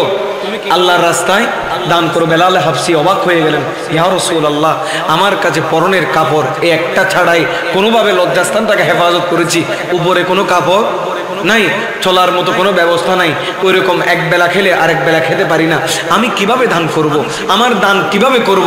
আমার রাসূল বলতে লাগলেন, আল্লাহর পক্ষ থেকে এলান চলে আসলো, আল্লাযীনা ইউনফিকুনা ফিস সাররাই ওয়াদ দাররাই ওয়াল কাযিমিনাল গায়য ওয়াল আফিনা আনিন নাস। কোন অবস্থার মধ্যেও আল্লাযীনা ইউনফিকুনা ফিস সাররাই ওয়াদ দাররাই, যে কোনো পরিস্থিতিতে তোমার অবস্থা ভালো হোক বা খারাপ হোক, প্রত্যেকটা অবস্থায় তুমি আল্লাহর রাস্তায় দান করতে থাকো। বলি সুবহানাল্লাহ। আল্লাহর নবী দু জাহানের বাদশা নবী বলতে লাগলেন, এ বেলাল, আল্লাহর রাস্তায় দান করতে থাকো। বেলাল হাবশী বলতে লাগলেন, ইয়া রাসূলুল্লাহ, ইয়া হাবিবাল্লাহ, দানের মতো এরকম কোন পরিস্থিতি আমার নাই, ইয়া রাসূলুল্লাহ, আমি কিভাবে দান করব? দানের মতো এরকম অবস্থা, এরকম অবস্থা নাই। একজন ব্যক্তি আমার রাসূলের দরবারে আসলেন, দরবারে এসে বলতে লাগলেন, ইয়া রাসূলুল্লাহ, আমাকে ইসলামের জন্য, আমাকে চলার জন্য কোনো কিছু দেওয়ার ব্যবস্থা করে দিন, আমার পরিবারটা চালানোর জন্য। আমাদের সমাজে ভিক্ষুক আছে না নাই? আপনারা মনে হয় আমার উপর একটু অসন্তুষ্ট হচ্ছেন, মনে হয় কেউ অসন্তুষ্ট আছেন। আমাদের সমাজে ভিক্ষুক আছে না নাই? আছে। কিন্তু আমরা সমাজে যদি দেখি, শুধু সমাজে নয়, আমাদের শাহ আমানতের মাজারে গেছেন না অনেকে, লাইন ধরে আছে না নাই? একজন মানুষ কেউ যদি বলে পকেট থেকে 10টা টাকা বের করে একজনকে দিয়েছেন, আর 10 জন আপনাকে ঘিরে ধরবে, উনাকে দিয়েছেন আমাকেও দিতে হবে, ঠিক না ঠিক? কিন্তু আপনি যদি দেখেন আমাদের পার্শ্ববর্তী অনেকে বিধর্মী আছে, আমি কোনো ধর্মকে ছোট করে বলছি না, বুঝার জন্য বলছি, হিন্দু আছে, খ্রিস্টান আছে, বৌদ্ধ আছে, কয়জন হিন্দুকে আপনি ভিক্ষা করতে দেখেছেন? ইসলামের মধ্যে সবচেয়ে নিকৃষ্ট কাজ হচ্ছে ভিক্ষা করা। সবচেয়ে নিকৃষ্ট কাজ হচ্ছে কি করা? আপনি কোন হিন্দুকে ভিক্ষা করতে দেখেছেন? কোন খ্রিস্টান, কোন বৌদ্ধ আমার চোখে পড়ে নাই, কোন খ্রিস্টানও আমার চোখে পড়ে নাই। উল্টো আমি দেখেছি বৌদ্ধরা ইসলামের যারা আলেম উলামা নয় শুধু বৌদ্ধরা দেখছি অনেক গরিব দুঃখী মুসলমানদেরকে আরো কি করছেন, ভিক্ষা দিচ্ছেন, দান করছেন। অনেক হিন্দু দোকানের মধ্যে দেখেছি মানুষরা গিয়েছে মুসলমানদেরকে কি করছেন, দান করছেন। মহাত্মা গান্ধী ওনার একটা জীবনের মধ্যে এই ঘটনা পড়ে আমি অবাক হয়ে গেলাম। উনি একটা ট্রেনে করে একটা জায়গায় সফর করছেন। সফর করতে গিয়ে ওনার পাশে আশেপাশে ওনার মন্ত্রী মিনিস্টার সকলেই আছে। দেখতে পেলেন কিছুক্ষণ যেতে না যেতে একজন মুসলমান আসলো। মুসলমান ভিক্ষুক যখন ওনার কাছে চাইলো, মহাত্মা গান্ধী সাথে সাথে পকেট থেকে টাকা বের করে দিয়ে ওনাকে দিলেন। শুধু দিলেন তা নয়, ওনাকে ডেকে বললেন, বাচ্চা এদিকে আসো, আমার পাশে বসো। পাশে বসালেন, পাশে বসিয়ে আরো খাবার দাবার ভালোভাবে খাওয়ালেন। খাওয়ানোর পরে সুন্দরভাবে বিদায় দিয়ে দিলেন। একজন হিন্দু। এখান থেকে অনেক কিছু শিখার আছে, আমি বোঝার জন্য বলছি। সুন্দরভাবে খাওয়ানোর পরে পকেট থেকে টাকা দিয়ে একজন মুসলমান ভিক্ষুকে কি দিলেন, বিদায় দিয়ে দিলেন। পক্ষান্তরে কিছুক্ষণ যেতে না যেতে একজন হিন্দু ভিক্ষুক আসলেন। ওই হিন্দু ভিক্ষুককে দেখে মহাত্মা গান্ধী বসা থেকে দাঁড়িয়ে গেলেন। দাঁড়িয়ে ওনাকে যতটুকু নির্যাতন করার নির্যাতন করলেন, গালিগালাজ করলেন। গালিগালাজ করেছেন তা নয়, ওনাকে ট্রেন থেকে ধাক্কা মেরে ফেলে দিয়েছে। আশেপাশের মন্ত্রী মিনিস্টার অবাক হয়ে গেল, হুজুর ভাইজান এটা আপনি কি করেছেন? স্যার এটি আপনি কি করেছেন? আপনি একজন আমাদের ধর্মাবলম্বী, আপনি একজন হিন্দু ধর্মের মানুষ। একজন কিছুক্ষণ আগে মুসলমান মানুষ এসেছিল, মুসলমান ভিক্ষুক এসেছিল, ওনাকে আপনি সম্মান করেছেন, আপনার পাশে বসিয়েছেন, খাবারের ব্যবস্থা করে দিয়েছেন, পকেট থেকে টাকা দিয়েছেন, এত সুন্দর করে বিদায় দিয়েছেন। একজন মুসলমানকে এত সুন্দর সেবা যত্ন করেছেন। পক্ষান্তরে আমাদের ধর্মের একজন ভাই উনি ভিক্ষা চাইতে এসেছে, আপনি ওনাকে নির্যাতন করেছেন, মারধর করেছেন, ধাক্কা দিয়ে ট্রেন থেকে বের করে দিয়েছেন। এর মানে তো বুঝতে পারলাম না, এর মানে তো বুঝতে পারলাম না কেন এমন করেছেন। মহাত্মা গান্ধী বলতে লাগলেন, ভাইরা আমার উপর কষ্ট নিও না। আমি এই কাজ কেন করেছি জানো? আমি মুসলমানদেরকে টাকা দিয়ে তাদেরকে সহযোগিতা করেছি তা নয়, মুসলমান ওই ভিক্ষুকে টাকা দিয়ে আমি তাকে উৎসাহ দিয়েছি। সে এই টাকা পেয়ে সে নিজেকে অনেক দামি মনে করবে, আসলে সে দামি নয়। আমি তাকে বোকা বানিয়েছি। এই টাকার লোভে সে আর উপরের দিকে চাইতে পারবে না। সে কি করবে না, সে আর উপরে যেতে পারবে না। তার পরিবারটাও ওই 2 টাকা 3 টাকা 1 টাকার মধ্যে সীমাবদ্ধ থাকবে। আমি যাকে লাঞ্ছিত করেছি, আমার হিন্দু ভাই সামান্য কিছুক্ষণ কষ্ট পেতে পারে। আমি যে তাকে নির্যাতন করেছি, এই নির্যাতনের কথা যদি তার মনে থাকে, সে আর কখনো ভিক্ষা করবে না। সে কষ্ট করে উপার্জন করবে। এই কষ্ট করে উপার্জন তাকে তার জীবনের মধ্যে সাফল্য এনে দিবে। কথা বলেন বাবা। আজকে আমাদের চিন্তা ভাবনা কোথায়, তাদের চিন্তা ভাবনা কোথায় ছিল? আমার রাসূল বলেন কোন অবস্থায় ভিক্ষা করা যাবে, সর্বনিকৃষ্ট কাজ হচ্ছে ভিক্ষা করা। তা আমার রাসূলের দরবারে একজন ভিক্ষুক আসলেন। ভিক্ষুক এসে বলতে লাগলেন, ইয়া রাসূলুল্লাহ আমাকে কোনো কিছু দেন, আল্লাহর রাস্তায় আমাকে কোনো কিছু দান করেন, আমার পরিবার চলতে কষ্ট হয়ে যায়। তখন আমার রাসূল বলতে লাগলেন, তোমার কাছে কি আছে? তখন ওই ব্যক্তি বলতে লাগলেন, ইয়া রাসূলুল্লাহ একটা গ্লাস আছে, আর একটা গেঞ্জি, একটা কাপড় আছে, এটি ছাড়া আমার কাছে কোনো কিছুই নাই। আমার রাসূল এই কথা বলে বলে, তোমার গ্লাসটা এদিকে দাও, তোমার গেঞ্জিটা এদিকে দাও। ওই গ্লাসটা নিয়ে নিলেন, গেঞ্জিটা নিয়ে নিলেন। গেঞ্জির আর গ্লাসটা নিয়ে আমার রাসূল এগুলো নিলামের মধ্যে তুললেন। নিলামে তুলে বলতে লাগলেন, এই 2টা জিনিস কে নিবে? এই 2টা জিনিস কে নিবে? তখন একজন সাহাবী বলতেন, ইয়া রাসূলুল্লাহ 1 দিরহামের বিনিময়ে আমি এটা কিনবো। আমার রাসূল বলেন, নয় উপযুক্ত দাম পাওয়া যাচ্ছে না, আর কে আছো এই জিনিসগুলো নিবে? আরেকজন বলতে লাগলেন, ইয়া রাসূলুল্লাহ 2 দিরহামের বিনিময়ে আমি এগুলো ক্রয় করব। আমার রাসূল সাথে সাথে দিয়ে দিলেন, বলে দাও 2 দিরহাম দিয়ে দাও। আমার রাসূল থেকেও টাকা দিয়ে নিজ হাতে কুটির বানিয়ে দিয়ে 1 টাকা দিয়ে কুটির কিনলেন, আরেক টাকা দিয়ে বাজার করে দিলেন। বাজার করে দিয়ে 1 সপ্তাহের জন্য বাজার করে দিয়ে বললেন, 1 সপ্তাহ পর্যন্ত তুমি এই কুটির নিয়ে তুমি জঙ্গলের মধ্যে চলে যাবে। এই কুটির দিয়ে 1 সপ্তাহ পর্যন্ত তুমি গাছ কাটবে, কষ্ট করে ওই গাছগুলো বাজারে বিক্রি করে তোমার টাকা উপার্জন করবে আল্লাহর ওয়াস্তে, আর জন্য তুমি কখনো ভিক্ষা না করো। সুবহানাল্লাহ বলবেন না? আমার রাসূল কি করার জন্য উৎসাহ দিয়েছেন? ব্যবসা করার জন্য, কাজ করার জন্য উৎসাহ দিয়েছেন। আমার রাসূল বলেন কোন অবস্থায় ভিক্ষা করা যাবে? ভিক্ষা একদম নিকৃষ্ট কাজ, ভিক্ষা একদম নিকৃষ্ট কাজ। সেই জন্য আমাদের আশেপাশে কোনো ভিক্ষুককে দেখলে অন্ততপক্ষে বোঝানোর চেষ্টা করবেন। আমাদের বাংলাদেশ নয়, এখন দেখেন এটা ফ্যাশন হয়ে গিয়েছে ভিক্ষা। এটা কি হয়ে গিয়েছে? ফ্যাশন। এমন একটা ফ্যাশনে পরিবর্তন হয়েছে। দেখেন আমাদেরকে 1 টাকা 2 টাকা দিলে নেয় না, বলে 10 টাকা 20 টাকা এরকম দেন। অনেকেই বলে একজন এক এক রকম করে ভিক্ষা করে, দিন শেষে দেখা যায় 1000 2000 টাকা ইনকাম। কয় টাকা?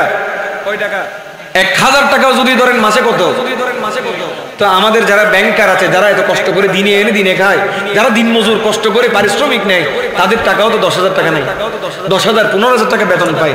আর যে ভিক্ষা করে তার কাজ ডিউটি পা একটা দিয়ে এভাবে শুধু হাতটা পাতি দিয়ে, তো ওই ভিক্ষা তাকে 1000 2000 টাকা ইনকাম করে মাস শেষে দেখা যায় 50-60,000 টাকার একটা ইনকাম তার কাছে আছে। কিন্তু আমি এখান থেকে বলতে চাই, আমি ভিক্ষা দেওয়ার বিপক্ষে নয়, না দেওয়ার বিপক্ষে নয়, শুধু এটা বলতে চাই আমাদের সমাজটা পরিবর্তন করতে হবে। যারা আমাদের সমাজের মধ্যে যারা অসহায় গরিব আছে, আমাদের এলাকাবাসী এরকম মাহফিল করছেন, মাহফিলের পাশাপাশি আপনারা দেখেছেন ফতেহাবাদের মাঠে গত 13 তারিখ যে মাহফিল হয়েছে, ফুটন্ত ফুলের আসর থেকে 2টা রিক্সা দেওয়া হয়েছে। কয়টা রিক্সা? 2টা রিক্সা। আমাদের বাইরে এত সুন্দর আয়োজন করেছেন, তারা যদি আরো একটু চিন্তা ভাবনা করে, সকলেই যুবক, সকলেই যদি 100 টাকা দিয়ে আরো পাশাপাশি কোনো একটা কর্মের যদি ব্যবস্থা করা যায়, একজন ব্যক্তিকে যদি একটা ফ্লাক্স নিয়ে একটা চা বিক্রি করারও ব্যবস্থা করে দেওয়া যায় একজন ভিক্ষুককে, এই ভিক্ষা বাদ দিয়ে সে কর্ম করে খাবে। আপনি 1000 টাকার একজন ব্যক্তিকে যদি পান আর সিগারেট নিয়ে পান টান নিয়ে আপনি যদি 1000 টাকার বসাই দেন, এই পানগুলো বিক্রি করে অন্তত 200 টাকা তো লাভ পাবে, ঠিক না বেঠিক? এটির মাধ্যমে 1 দিন 2 দিন 3 দিন এইভাবে দেখা যাবে সমাজের মধ্যে 1 বছর 2 বছর পরিবর্তন আসবে। আপনারা যেভাবে আমাদের যুবক ভাইরা যেভাবে পরিবর্তন এসেছে, তা আমাদের মেন্টালিটি পরিবর্তন করতে হবে। আমাদের সমাজ থেকে এই ভিক্ষার চিন্তা ভাবনাটা ধীরে ধীরে পরিহার করতে হবে।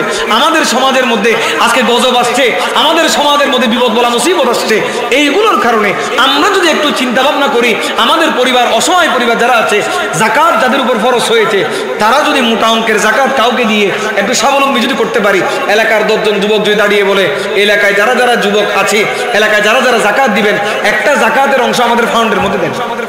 যুবক যারা মাহফিল করছেন, আমি তো আমাদের ভাইদের উপর সন্তুষ্ট, আলহামদুলিল্লাহ তাদেরকে কবুল করেছেন।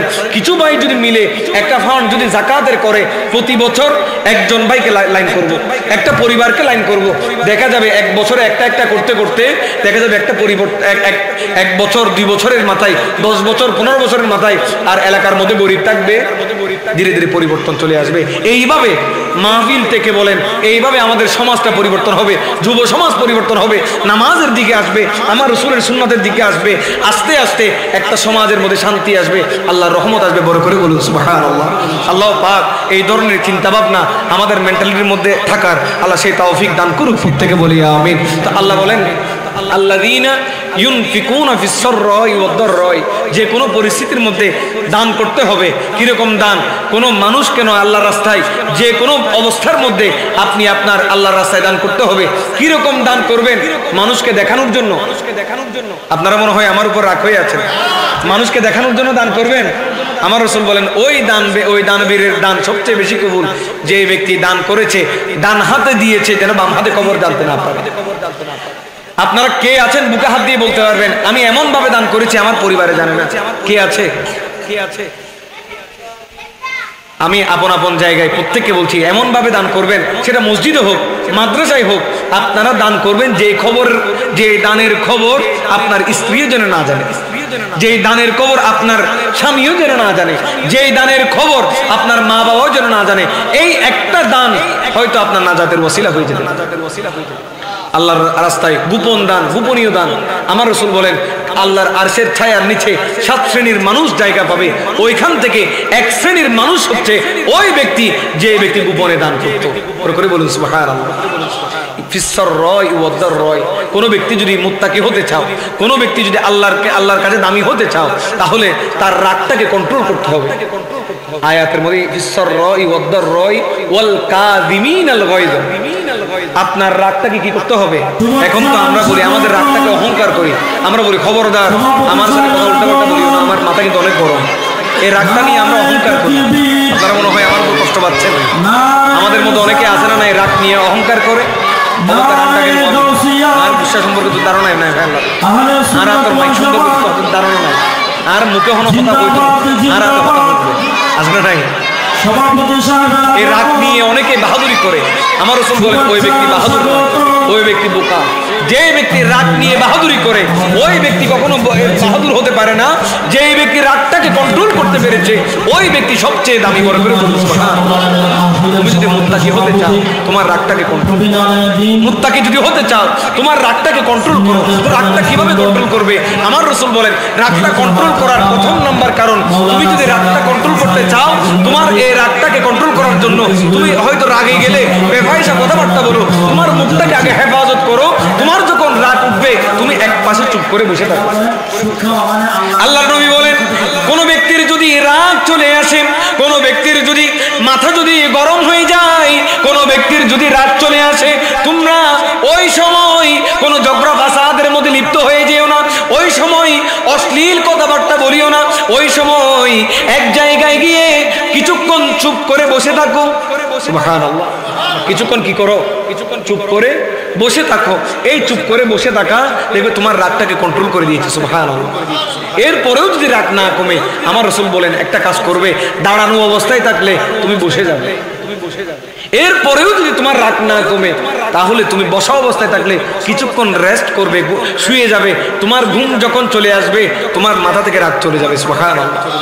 এরপরেও যদি তোমার রাগ না কমে, আমাদের মধ্যে অনেক রাগান্বিতর মধ্যে অনেকে বেশ কম আছে তো, হয়তো বোধকে হয়তো আত্মভূত গুসা, হয়তো মানুষের বেরো হয়তো নলারিস, হয়তো এনে গুসা নোড়ে নোড়ে ভূত গুসা, হয়তো গুসা উড়িলি এত হয়তো আর কোনো কিছু নসায়, ঠিক না বেটি?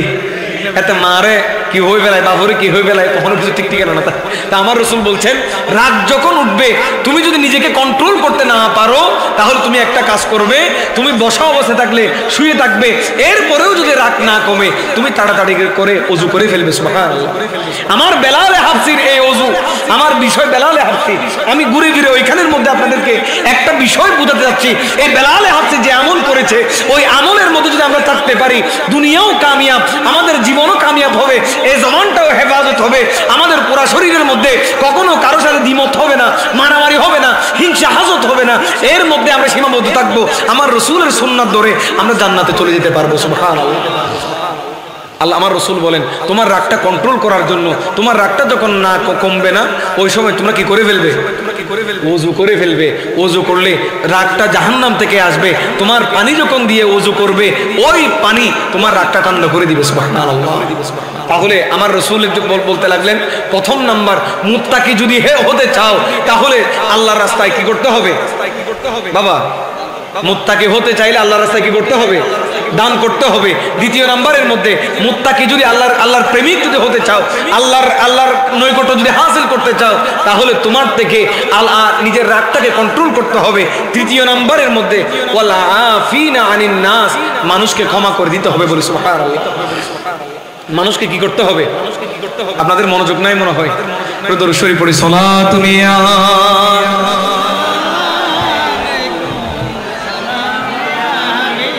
ও মদিনা তোমায় ভুলতে পারি না, ও মদিনা তোমায় ভুলতে। একটু মহব্বতে বলি না, এই নাত পড়লে, নাত পড়া সাহাবায়ে ইকরামের সুন্নাত, নাত শোনা এটা আমার রাসূলের সুন্নাত।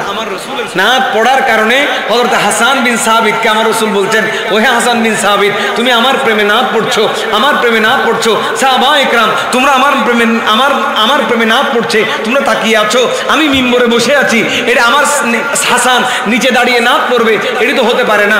আর একটা মিম্বর আমার হাসানের জন্য তৈরি করে দাও।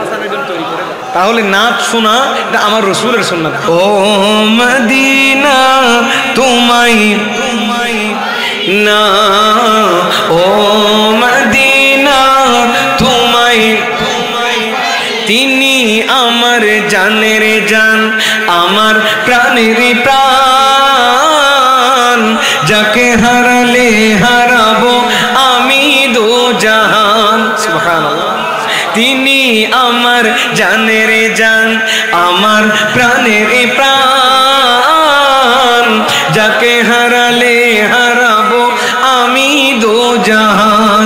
জাগার নামে না নিলে ও মদিনা, জাগার নাম না নিলে দোয়া কবুল হয় না। তাগর বুকে শুয়ে আছেন যেই জোনা, যাকে সৃষ্টি না করিলে আমার পানা কিছুই ও মদিনা তোমায় না ও মদিনা তোমায় সালাতুনিয়া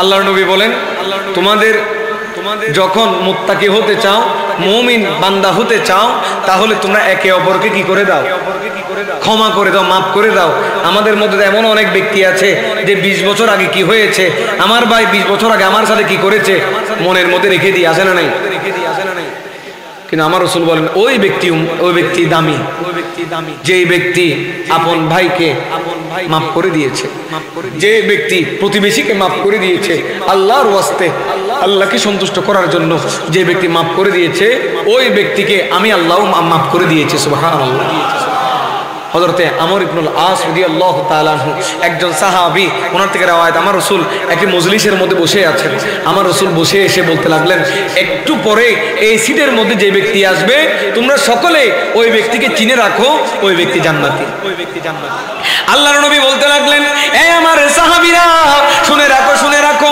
এই মজলিসের মধ্যে এই জায়গার মধ্যে একটু পরে একটা মানুষ আসবে একজন সাহাবী আসবে ওই ব্যক্তিকে তোমরা দেখে রাখবে ওই ব্যক্তি আল্লাহকে সন্তুষ্ট করে ফেলেছে ওই ব্যক্তির ব্যাপারে আমি রাসূল সুসংবাদ দিচ্ছি ওই ব্যক্তিকে আমি রাসূল বলছি ওই ব্যক্তি জান্নাতি বড় করে বলুন সুবহানাল্লাহ ওই ব্যক্তি কি জান্নাতি এইভাবে এরকম এক মজলিস দুই মজলিস তিন মজলিসের মধ্যে দুই তিনবার মধ্যে একই ব্যক্তি আসার আগে আমার রাসূল বলছেন একটু পরে একজন মানুষ আসবে জান্নাতি এইভাবে তিন মজলিসের মধ্যে আমার রাসূল তিনবার বলেছেন বলি সুবহানাল্লাহ হযরতে আমর ইবনুল আস রাদিয়াল্লাহু তাআলা ওই ব্যক্তিকে অনুসরণ করতে লাগলেন ওই ব্যক্তিকে ফলো করতে লাগলেন কি ব্যাপার এই ব্যক্তি এমন কি আমল করে যে আমলের কারণে আমার রাসূল তাকে তিনবার জান্নাতি বলেছেন আমি আমর থেকে দেখতে হবে এমন কি আমল করে যে আমলের কারণে আমার রাসূল তিনবার জান্নাতি বলেছেন কোনো কথা না বলে ওই ব্যক্তির ঘরের উদ্দেশ্যে রওনা হয়ে গেলেন ঘরের মধ্যে গিয়ে নিজের নামকে গোপন করে বলতে লাগলেন ও আমার ভাইজান ও আমার ভাই আপনি আমার মুসলমান ভাই আমি একটা বিপদের মধ্যে পড়েছি আপনার ঘরের মধ্যে আমাকে থাকার ব্যবস্থা করে দেন আমাকে থাকার নিজের নামটাকে নিজের পরিচয় আইডেন্টিটিকে গোপন করে ওনার ঘরের মধ্যে অবস্থান করলো 3 দিন অবস্থান করলো কেন অবস্থান করেছে শুধু কি আমল করে ওইটি দেখার জন্য বড় করে বলুন সুবহানাল্লাহ আমার রাসূল কেন জান্নাতি বলেছেন এমন কি আমল করে যে আমলের কারণে আমার রাসূল বারবার তাকে জান্নাতি বলেছেন নিশ্চয়ই কোনো আমল করে যে আমলের কারণে জান্নাতি বলেছেন সেই জন্য দেখার জন্য আমার রাসূলের এই জান্নাতের সুসংবাদ পাওয়ার জন্য হযরত আমর ইবনে আস রাদিয়াল্লাহু তাআলা আনহু 3 দিন পর্যন্ত ওই ব্যক্তির ঘরের মধ্যে অবস্থান করলেন বড় করে বলুন সুবহানাল্লাহ হযরত আমর ইবনে আস রাদিয়াল্লাহু তাআলা দেখতে পেলেন কোনো এক্সট্রা কোনো আমল নাই তিনি নামাজ পড়ছেন ইবাদত বন্দেগী করছেন জিকির আজকার করছেন সাহাবায়ে কেরাম যেরকম আমল করে সেরকম আমল করছেন ওইরকম এক্সট্রা বেশি কোনো আমল করছেন না 3 দিন অবস্থান করার পরে হযরতে আমর বলতে লাগলেন এই আমার ভাই আপনি কি এমন আমল করেন যে আমলের কারণে আমার রাসূল আপনাকে জান্নাতি বলেছে এমন কি আমল করেন যে আমলের কারণে আমার রাসূল 3 বার আপনাকে জান্নাতি বলেছেন আমি 3 দিন পর্যন্ত নিজের আইডেন্টিটি গোপন করে নিজের পরিচয় গোপন করে আপনার এই জায়গায় অবস্থান করেছি শুধু আপনাকে দেখার জন্য আমি এক্সট্রা কোনো আমল আপনার কাছে দেখি নাই নিশ্চয়ই গোপনে কোনো কিছু করেন আপনি আমাকে বলুন কি এমন আমল করেন যে আমলের কারণে আমার রাসূল আপনাকে জান্নাতি বলেছেন বড় করে বলুন সুবহানাল্লাহ ওই ব্যক্তি বলতে লাগলো আমার তো এরকম কোনো আমল নাই কিন্তু হ্যাঁ একটা আমল করি আমল হচ্ছে আমি ঘুমানোর আগে আমি আল্লাহর দরবারে ইস্তেগফার পড়ি আমি আমার সারা জিন্দেগির মধ্যে আমার কার সাথে কি হয়েছে না হয়েছে ওইগুলো আমি মনে রাখি না ঘুমানোর আগে আমি সবাইকে মাফ করে দিই ঘুমানোর আগে আগে কি করে দিই, আমি সবাইকে মাফ করে দিই। তো এই কথা শোনার সাথে সাথে ওই আনাস আমর বলতে লাগলেন, আর কোনো কিছু বলতে হবে না, আমি উত্তর পেয়ে গিয়েছি। জীবনের মধ্যে কেউ যদি জান্নাতি হতে চাও, জীবনের মধ্যে কেউ যদি দামি হতে চাও, আল্লাহর জান্নাতের মধ্যে জান্নাতি লিস্টির মধ্যে যদি নাম লেখাতে চাও, তাহলে আপন আপন ভাইদেরকে, এলাকাবাসী কারো সাথে তোমার সাথে মন মালিন্য হয়েছে, কথা কাটাকাটি হয়েছে, আল্লাহর ওয়াস্তে তুমি যদি মাফ করে দিতে পারো, আল্লাহ তোমার জীবনের গুনাহ মাফ করে দিবেন বলে। আমরা কত গুনাহ করছি, কত ধরনের খারাপ কাজ করছি। আমাদের এই গুনাহগুলো যদি সমাজে দেখানো যায়, আপনারা বলুন কেউ মুখ দেখাতে পারবো? আমরা কত গুনাহ করেছি। আজকে সারাদিন কত রকমের মিথ্যা আমরা বলেছি, কত রকমের গুনাহ আমরা করেছি। তা আমাদের গুনাহগুলো আল্লাহ চাইলে সমাজে দেখাতে পারতেন না? আমাদের গুনাহগুলোকে আল্লাহ গোপন করে রেখেছেন। কত বড় বড় গুনাহ আল্লাহ গোপন করে রেখেছেন। তো আমরা কেন মানুষের গুনাহগুলো নিয়ে, মানুষের ভুল ত্রুটি নিয়ে গীবত করব, শিকায়ত করব? মানুষের খারাপ দিকগুলো কেন আমরা সমাজে তুলে ধরবো? একটু ভালো দিকটা তো চাইলে তুলে ধরতে পারি। তো সেই জন্য মৃত্যুর সময় যখন আসে, এলাকার বাসী সকলকে নিয়ে ইমাম সাহেব বলে, এই মানুষটা কেমন ছিল? আমরা সকলে তখন একই আওয়াজে বলি, এই মানুষ কি ছিল? ভালো ছিল। এই ভালো থাকা, এই সার্টিফিকেট আল্লাহর পক্ষ থেকে ফেরেশতাদের লিপিবদ্ধ করা হয়। ওহে আমার ফেরেশতারা, তোমরা রেকর্ড করো যে এই সমাজের মধ্যে বসবাস করেছে, এই সমাজের মধ্যে ওই মানুষ দীর্ঘ 50-60 বছর অতিবাহিত করেছে, করার মধ্যে অনেক ভুল ত্রুটি হয়েছে, ভাইয়ে ভাইয়ে মনোমালিন্য হয়েছে, কিন্তু যেই সময় জানাজার মধ্যে দাঁড়িয়েছে, সকলে এক বাক্যে বলেছে এই মানুষ ভালো ছিল। এই ভালো থাকা এটি লিপিবদ্ধ করে নাও। এই ভালো থাকা কাল কিয়ামত দিবসের মধ্যে নাজাতের ওয়াসিলা হয়ে যায়। তো কেউ যদি কাউকে মাফ করে দেন, আল্লাহর পক্ষ থেকে আপনাকে মাফ করে দেওয়া হবে। বড় করে বলুন সুবহানাল্লাহ। আল্লাহর ইচ্ছায়, আল্লাহকে রাজি করার জন্য, আমার রাসূলের সন্তুষ্টির জন্য আল্লাহর ওয়াস্তে সকলকে মাফ করে দিবেন তো ইনশাআল্লাহ? আল্লাহর ওয়াস্তে মাফ করে দিবেন তো? এমন অনেক ভাই আছে, রাগ বেশি আর কি, ভাই অনেক কষ্ট দিয়েছে, অনেক বাবা অনেক কষ্ট দিয়েছে, বা আপন আপন প্রতিবেশী অনেক কষ্ট দিয়েছে, যে কষ্টগুলো ভুলার নয়। কিন্তু আপনি যদি আল্লাহর ওয়াস্তে মাফ করে দিতে পারেন, আল্লাহর ওয়াস্তে যদি ক্ষমা করে দিতে পারেন, আপনার এই ক্ষমা আপনার জন্য নাজাতের ওয়াসিলা হয়ে যাবে। বিচার যে করার সে করবে, ঠিক না বেঠিক? বিচার যে করার, বিচারের মালিক কে? আমাদের হায়াত দিয়েছেন কে? আমাদের রিজিক দেন কে? আমাদের ইজ্জতের মালিক কে? আমাদের সম্মানের মালিক কে? তো যিনি বিচারদাতা, যিনি বিচার আমাদেরকে দুনিয়ার জমিনে পাঠিয়েছেন, বিচারের কাজ তো ওনার। আমি কেন করব? এরপরও কিছুদিন আগে দেখেছেন কবর থেকে লাশ তুলে পুড়ে ফেলেছে।